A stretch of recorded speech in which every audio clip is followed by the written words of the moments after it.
আসবো আমরা, বাড়িতে বাড়ি থেকে টোকায় নিয়ে আসবো, মাটির তলে ঢুকলে সেখান থেকে বের করে নিয়ে আসবো।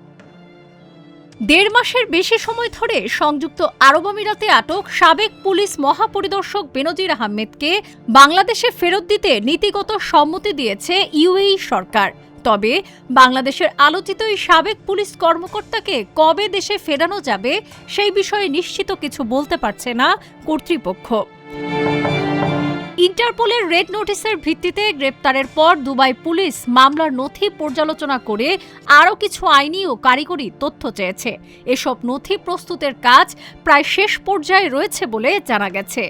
বাংলাদেশ ও আরব আমিরাতের মধ্যে প্রত্যর্পণ চুক্তি না থাকায় পুরো প্রক্রিয়াটি দেশটির আদালতের সিদ্ধান্ত এবং কূটনৈতিক তৎপরতার উপর নির্ভর করবে। নিয়ম অনুযায়ী তার বিরুদ্ধে আনা অভিযোগগুলো রাজনৈতিক উদ্দেশ্য প্রণোদিত কিনা সেটি দেশটির আদালত বিবেচনা করবে। তবে বেনজির আহমেদের বিদেশি নাগরিকত্ব ও পাসপোর্ট থাকলে তাকে দেশে ফিরিয়ে আনা বেশ চ্যালেঞ্জিং হবে বলে ধারণা করা হচ্ছে। জ্ঞাত আয় বহির্ভূত সম্পদ, পাসপোর্ট জালিয়াতি সহ বেনজির আহমেদের বিরুদ্ধে এখন পর্যন্ত ৬টি মামলা দায়ের করেছে দুদক।